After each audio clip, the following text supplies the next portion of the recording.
Welcome to Relationship Mastery, a podcast for those who want to learn how to master the art of creating happy, healthy, and loving relationships. Please join me, Adey-Jones, and my co-host, Barry Selby, each Tuesday at 1 p.m. Pacific for a lively and informative conversation on everything to do with relationships. Hi, Barry. Hi, Del. I keep saying we've got to stop doing this. We keep sounding like Bill and Ben. Oh, my Yeah, goodness. unless you wonder what that is, that's fine.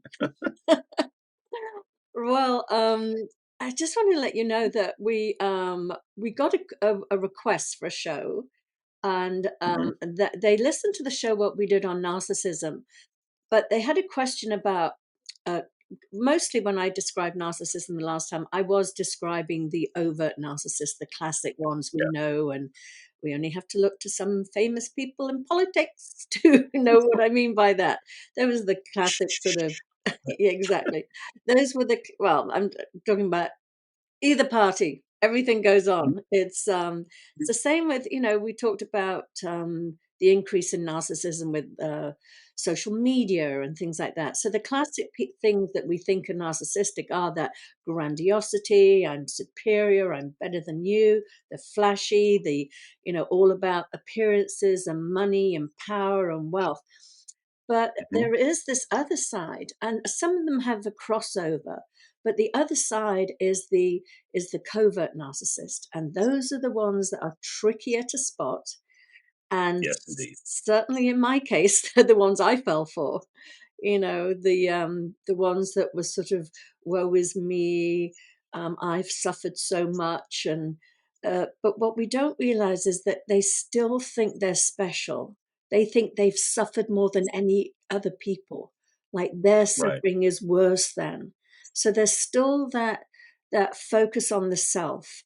That's it's not the sort of I'm so special because I'm so magnificent. It's like I'm so special because I'm so wounded, and I've been taken advantage of, and I'm the victim of life and everything like that. So as I said, those are the ones that really suck in the people that identify as being empaths, or people like you and I, Barry, people that are coaches or teachers, and we care about people. If you have a very sort of empathetic disposition, you are going to get sucked into those covert narcissists. Well, sucked in if we're not aware. Well, exactly, and that's why we're doing the show today. Yeah, we're going to talk about this. People don't fall into that trap. That's the thing. This is not about saying, "Oh, woe is me. We end up stuck this way because of being so nice." It's like, no, we have learned the lessons, Yeah, and we don't get caught easily. exactly. Let's talk a little bit first about what are some of the traits. So besides that, woe is me, I'm a victim. Um, they can be. It's like they're everybody's best friend. Everybody loves them. They're so, to the outer world. They're giving and caring. Many people can be sort of philanthropists, and they have their names on buildings, and look how much they've given. So they have a very public image of being, of really people loving and adoring them. But Right. within the relationship, behind closed doors, it might not even be the sort of very overt, aggressive, as I say, the overt of being, manipulating and bullying and all of that stuff. The covert narcissist is much more subtle. It's the little put downs. It's the Yeah, it's the passive aggressiveness. So it's like, absolutely. yeah, butter wouldn't melt in my mouth, but really, you're wearing that today? It's that's the thing is it is still as vindictive, but it's coded in niceness in a way that is sickly sweet sort of thing. It's almost like if you had something, I mean, throwing analogies out there, but if you had something that was sweetened, you'd probably enjoy it. But if it was like twice as much sweetness as it's supposed to have, you'd be like, this is horrible. Mhm. So it's the same thing, but it's exaggerated. And that's really what in a way, the covert narcissist, interesting slip of words there. Covert narcissist is that they have this, it's this. So when you're tuned in, like saying we've done enough work on being very empathic, one of the gifts when you become more skilled at this is you notice when something is aligned and true, when it's authentic and when it's not. And the covert narcissist presents this image and this sense of who they are that looks incredibly well, I won't say orchestrated, but certainly well contained. And you start to, which can be, again, a victim stuff. If you like, they present their victim story, it's so well crafted. But for me, and this is maybe just be lucky because I've been through enough of these to learn the lesson, is where somebody goes, it doesn't feel real. Mm-hmm. There's something slightly off about it. And it's a very subtle thing because because it's not real, it's not authentic, it is a manipulation. Mm-hmm. And it's that sensitivity to inauthenticity on its subtlest level. And that's sometimes what it is. I mean, the really expert covert narcissists have practiced this skill for many, many years. So their ability to look the part is almost indistinguishable, is the right word, Mm-hmm. to somebody who's really in that place. Yeah. Yeah. So it is a dance. And so part of this work is to really, and the work we do and the work we've been through, is to become more attuned so that we become more aware to somebody who's really in that place and with somebody who's putting on the act to look like they're in that place. Yeah. I love what You you're know? saying because it really is about, I always say to my clients, it's like, don't listen to the words because, as you said, the words are so rehearsed. They know, well, not even just rehearsed, but they know exactly what you want to hear. They're Yeah. experts at anticipating what will pull you in, what will keep you there. And you almost have to sort of not hear the words because you're so susceptible if you have your own codependency issues to fall into that trap.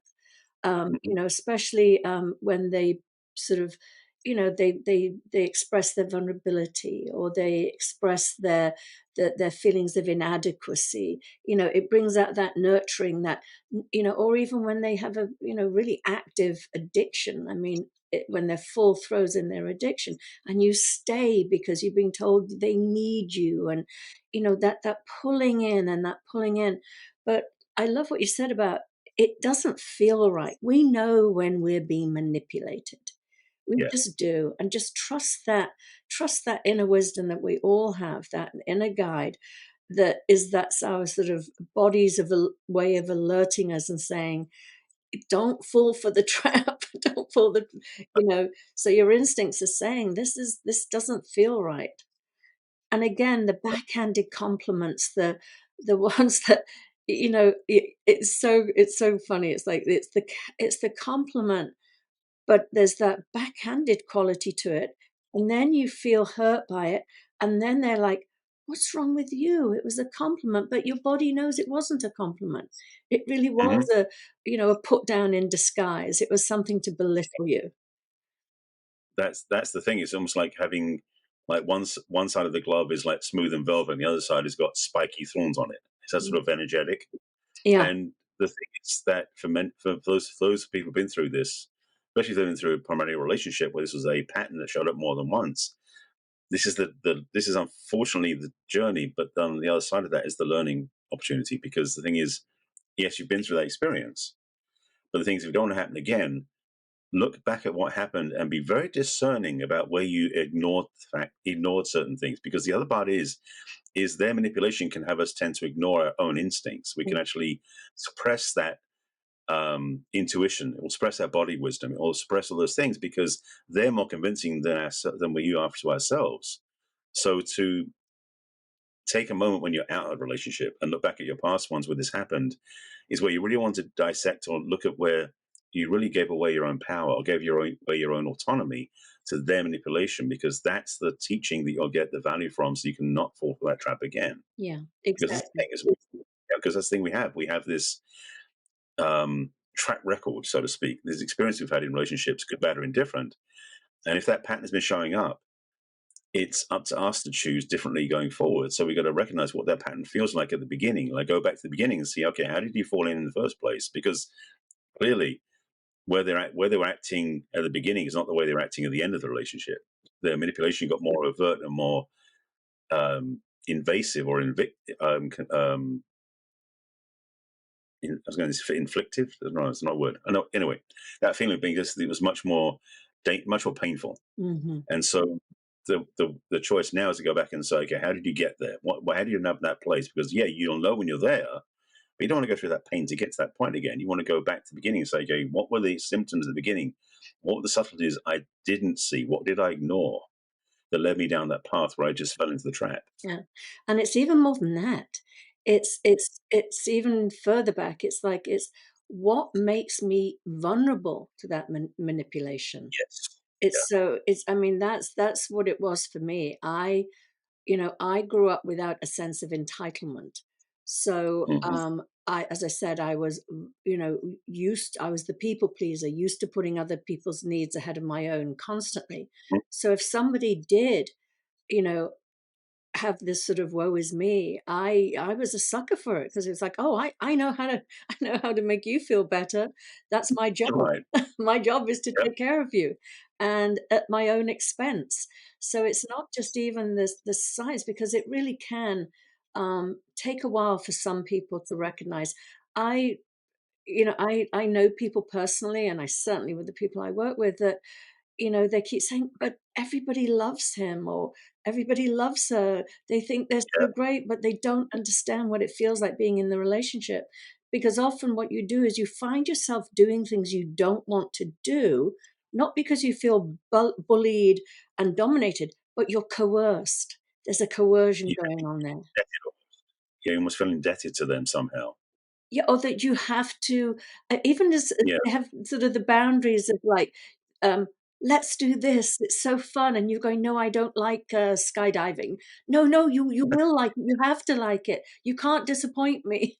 It can be Right. pushing beyond your comfort zone, um, and then making you feel bad for saying no, and then sort of sulking and pouting and things like that.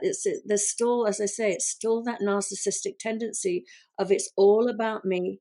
It has to be, it's a one-way street again, but it's Yes. done in a the energy is so different. And that's, as I say, why it's harder, especially when everybody around you, all your friends and family are saying, what do you mean you're leaving? They're amazing. They're incredible. You're so lucky to be with them. So, Yeah. I know a friend of well, I won't say friends necessarily, but I know a couple who are like that, where basically, I mean, they both are very good looking people, mhm, but he was absolutely like loved everybody. Everybody loved him, and he was so effusive and gregarious and joyful. But behind closed doors, mhm, he was very manipulative. He became abusive, and that wasn't how it started. Because of course mhm. she wouldn't have gone in a relationship that was abusive, but she ended up in a very victimized position. And it's almost like there's a term. It's like death by degrees. It's like that sort of And thing where basically they're getting more and more entrapped in degrees. That's sort of slowly turning up the heat. That idea about lobsters oh, or yeah. crap or No, it's the frog. boiling the frog, it's called. Yeah, boiling the frog. Thank you. I never heard it somewhere. But that idea that it starts very slowly, and so you're not even aware of it until slowly but surely you realize it's too late. Yeah, And exactly. thankfully she got out of that relationship. But that entrapment energy, that one is like where the jaws are closing so slowly you don't notice it. Mhm. That feeling enclosed that you don't even realize it's happening until you're like, hang on a second, something's wrong here. And by the time you realize it's too close, you can't get out. No, exactly. That feeling of entrapment is Yeah. challenging. And for those that don't know the boiling the frog theory, it is that, a frog can be swimming around in a pan of cold water and enjoying itself. It's enjoying its little swim. But if you turn the heat up incrementally, the frog it acclimatizes to it. They adjust to it. So they don't notice that the water is beginning to get hotter and hotter and hotter. And at any point, this frog could jump out of the pan, but it's becoming so acclimatized to the temperature of the water that before it knows it, it's dead because it didn't Right. save itself. It didn't jump out. So yeah, it is like that. And you were saying that yeah, we always know that love bombing happens from the covert and the overt narcissist, but Yeah. it's so that's the part. It's like, as I said, I think once before that you know, my self-esteem was so low that if somebody said to me, "Oh my God, you're the perfect one. I've been looking for you all my life. I love you." When I was much younger, I didn't have that, or I wasn't listening to it, that inner wisdom saying, Yeah. "Hey, they're moving too fast. This is not real. This is manipulation." Because in my personal thinking, my little mind up here, I was like, "Oh my God," you know, because I wanted to feel special. I wanted to be different or better than other people. I mean, clearly I know that now that we're all created equal and nobody's better or less than. But at the time, my self-esteem was so dependent on that outside validation, that outside in, fill me up from the inside, from the outside. And we all know that that's that bottomless pit. But it's when we have those insecurities that we're more vulnerable to that initial love bombing. And as you say, it with the overt narcissist, it's more extreme with the devaluing, that devaluing stage where they yank you off that pedestal and push you down and shame you and attack you verbally or whatever it is. But with the covert, as I said, it's just more subtle. It's just Yeah. so, and you're left thinking, well, it's that passive aggressiveness. It's like, did they really mean it? Did they say that? What do they mean by that? Right. So again, it's that messing with your head. So, and then the denial. I didn't mean it like that. You're oversensitive, you know? So, Yeah. Oh boy. Yeah. I mean, so the work I shouldn't goes, say that's depressing, but sorry after you. say that again? Well, I think I'm not sure I want to keep talking about this. It sounds so depressing. No, it's not. It's when you, well, look at me, I'm laughing. It's not Right. depressing. It's actually, you know, to be informed is to, you know, be able to make decisions. And as you said, to prepare yourself. Absolutely. I Yeah. agree. You know, the whole point of all of our relationships is to learn from them and learn how to not do it again. Well, that may be the ultimate teaching, what we're talking about in this whole series of talks we do in the podcast, because frankly, most people don't get a clue that's what it's really about. Hmm. You know, to learn from the history. And I was talking about this on another conversation recently about that we don't tend to look back at our past relationship history and notice the common threads. We're just like, okay, forget those, let's move to the next one. Yeah. And whether it's narcissistic or not, frankly, we would do ourselves a great service, especially if our relationships we want to improve and we don't think our past ones are that great, is to not to ignore them or sweep them under the rug, pretend they didn't happen to because they don't look good. So actually go back and look at them in a very clear, with true 2020 hindsight, and see the common threads, see how we may have given up our power, see how we may have been loving for the wrong reasons, see how we may have chosen the wrong people. I mean, all these possibilities that could have happened in our past relationships become this teaching platform, so to speak, for ourselves, or learning opportunities for ourselves to go back and see, okay, what did I do in those past relationships? And when I look back and go, oh, hang on a second, I realized in the last 4 relationships this happened, and I didn't I didn't have awareness, I didn't catch it in time to stop it. Now let me learn this time so I don't do it again. Hmm. You know, that's the thing, is because we don't learn from our history is the challenge. You know, the George Santayana quote about those who fail to learn from the history are doomed to repeat it. Hmm. That was basically about how countries who have wars don't learn and go back and do war. Well, I think as people, we need to learn that lesson too. If we don't know from our history in relationships, we tend to repeat them. It's kind of normal. It's the normal style. I know. After my last narcissistic relationship, the one where I was like swore off dating for a couple of years just to, because of what I heard from very deep inside, which was my wisdom, is like, how the hell do I keep getting myself here? And I thought, until I can figure that out, I'm not getting into another relationship. And that's, you know, like I said, I've been on a spiritual path and I had done years of therapy, but that 2 years alone, that 2 years of really getting to know myself, really falling in love with myself and seeing the qualities I had, that when you're constantly jumping from a relationship to relationship, you're not giving yourself that opportunity to really get to know yourself because you're always in Right. relationship with somebody else. But that 2 years was what I was talking about. I really, really got to know myself and the, you know, the magnitude of who I was both spiritual Hmm. and human rolled into one. I mean, once I saw that and I stopped seeing, as we love to keep saying, that I didn't need somebody else to complete me, Right. I was I came out a completely different person. And any narcissist, my radar was like it's like a Geiger counter. It's like if I saw, I mean, it was unbelievable. I mean, people I used to find attractive, I was like, oh, please, no, oh, God, go away. It was, It's interesting. It is one of the gifts. That's the thing. yeah, Now you've got that. It becomes a go to method for you to detect what's healthy and what's not. yeah, It's wonderful. listening to your instincts. Yeah. And not allowing this personal thinking to that ego to get what it wants. you know I Not mean, only that, but it's that internal pattern or that receptor for the pattern that's sitting there waiting for that pattern. It's like it doesn't. It's like an addiction almost. It doesn't need to be fed anymore. mhm, And you basically said, you're giving it a new alignment or change its patterning, so to speak. So what it seeks is healthy. yeah. That's the real power. No, exactly, and I love what you just said because it really is. It is.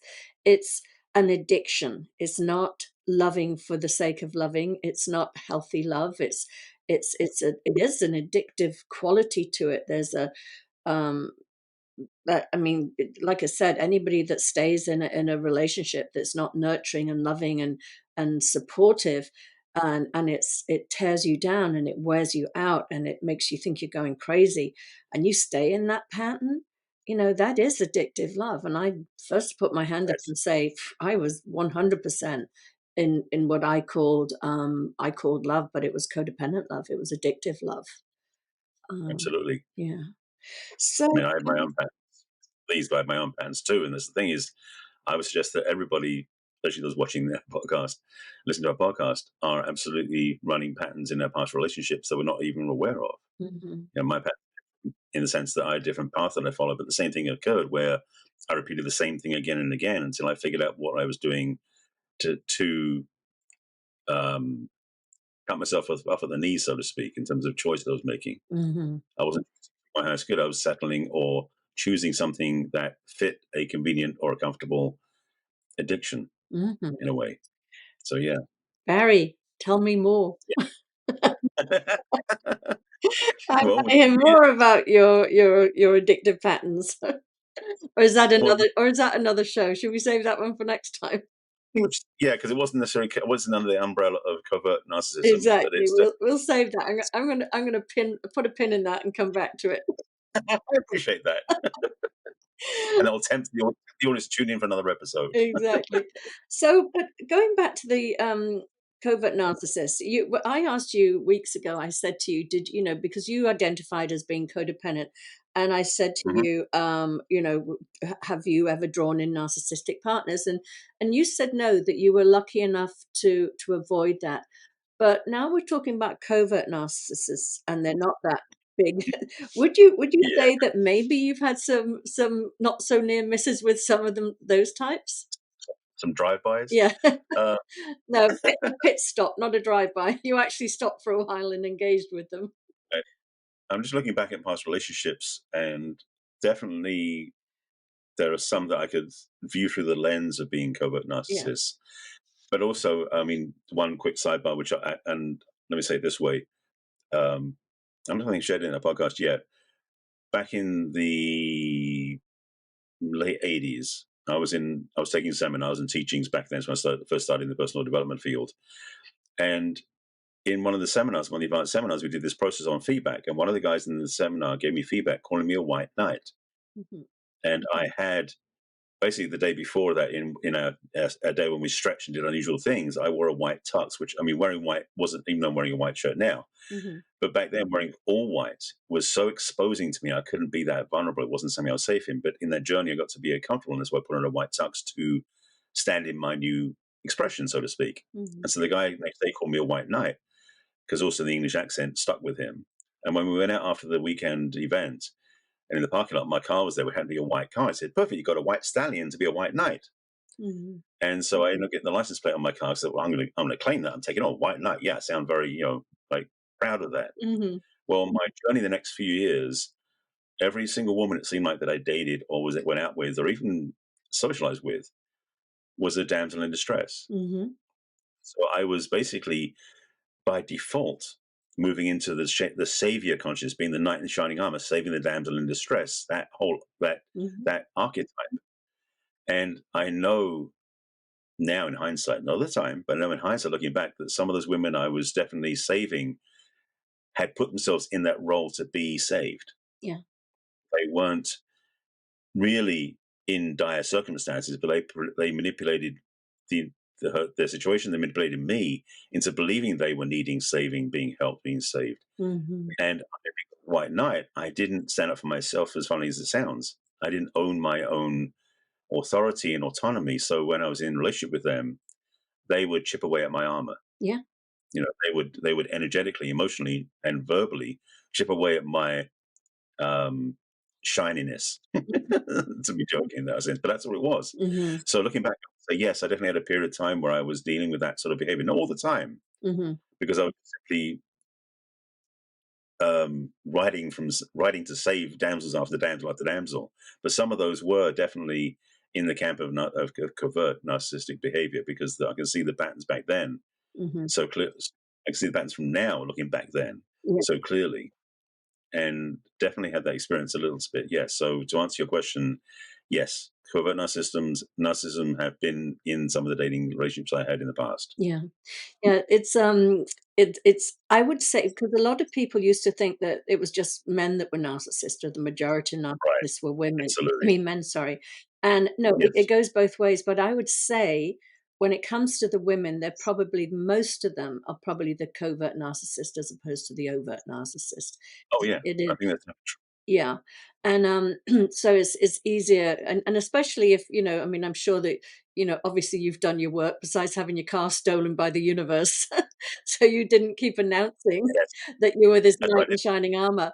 But the fact that you needed to be the savior too, that was making you vulnerable to those types. And the other Yeah. thing they tend to do is they're very well, again, both the narcissists, over and covert, are highly sensitive to criticism. So they Mhm. will, if you do say or do something, that backlash is so hard, and they can be very sort of just hypersensitive and envious of other people. There's a lot of jealousy and holding grudges, and it's a dark energy. It's a depressive energy, that just sucks you in and pulls you down. And Well, as I say, for many people who don't have a strong sense of self, they don't feel that they have, that they can leave, that they feel that they're letting their partner down if they leave them, even though they're sort of emotional vampires and sucking all your energy out of you. It's still very, it's very hard to stand up for oneself in that situation. But yeah. Barry, I was gonna say, yeah, one quick thing yes, before I wrap up. One yes, quick thing. Just that clue, because I want to make sure somebody gets this thing, yeah, is that when you recognize that the reaction coming back from that person far outweighs the injury given to them in the first place.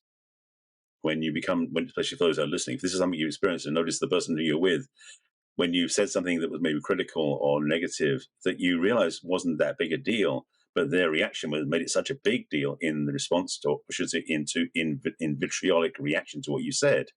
That's a clue that they either one haven't done their work, or probably both that, and they have some traits where they're being hypersensitive. hmm So just be aware of that. That it isn't. It's not. It is them, not you. yes, So exactly, exactly. yeah, Okay, well, that was another good old show there, Barry. So, indeed. I More to will come. I will see you next week. Thank you. Looking forward to it. Okay. Thanks for joining us. Take care, everybody. Take care. Bye. Bye-bye. We trust you enjoyed this episode and invite you to share this with your friends and loved ones. In fact, please subscribe to our Relationship Mastery podcast. That way you'll get each new episode fresh and shiny as soon as it is released. We'd love to hear from you as well. So go ahead and enter your questions and comments at relationshipmastery.show. Take good care. We will connect with you in our next episode of Relationship Mastery.